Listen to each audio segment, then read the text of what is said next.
സങ്കീർത്തനം 121:7 സകല തിന്മകളിൽ നിന്നും, സകല തിന്മകളിൽ നിന്നും, അതെത്ര വലുപ്പമുള്ളതായിക്കോട്ടെ എത്ര ചെറുതായിക്കൊള്ളട്ടെ, സകല തിന്മകളിൽ നിന്നും കർത്താവ് നിന്നെ കാത്തുകൊള്ളും. എത്ര വലിയ കീറാമുട്ടി വിഷയത്തിലാണ് നീ ആകുലപ്പെട്ടിരിക്കുന്നതെന്ന് ദൈവത്തിനറിയാം. ആ തിന്മയിൽ നിന്നും, ആ ബുദ്ധിമുട്ടിക്കുന്ന വിഷയത്തിൽ നിന്നും കാത്തു സംരക്ഷിക്കാൻ കർത്താവിന് കെൽപ്പുണ്ട്. കർത്താവിന് അതിനുള്ള ത്രാണിയുണ്ട്, ബലമുണ്ട്, ശക്തിയുണ്ട്. അതുകൊണ്ട് സകല തിന്മകളിൽ നിന്നും നിന്നെ വിടുവിക്കാൻ കഴിവുള്ള കർത്താവെ, എൻ്റെ ജീവിതത്തിൽ ഇടപെടണമേ എന്ന് ആഗ്രഹിക്കണം. എൻ്റെ ജീവിതത്തിൽ തിന്മയുടെ കോട്ടകൾ തകരണമെന്ന് നമ്മൾ ആഗ്രഹിക്കണം. തിന്മയാൽ ചുറ്റപ്പെട്ട് ജീവിത അനുഭവങ്ങൾ മുൻപോട്ട് പോയാൽ നമുക്ക് ഉയർത്തെഴുന്നേൽപ്പുണ്ടാകില്ല.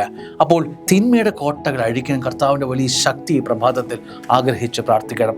സകല തിന്മകളിൽ നിന്നും വിടുവിക്കാനുള്ള കർത്താവിൻ്റെ വലിയ ശക്തി നിൻ്റെ ജീവിതത്തിലേക്ക്, കുടുംബങ്ങളിലേക്ക് വ്യാപരിക്കട്ടെ എന്ന് പ്രാർത്ഥിക്കുന്നു.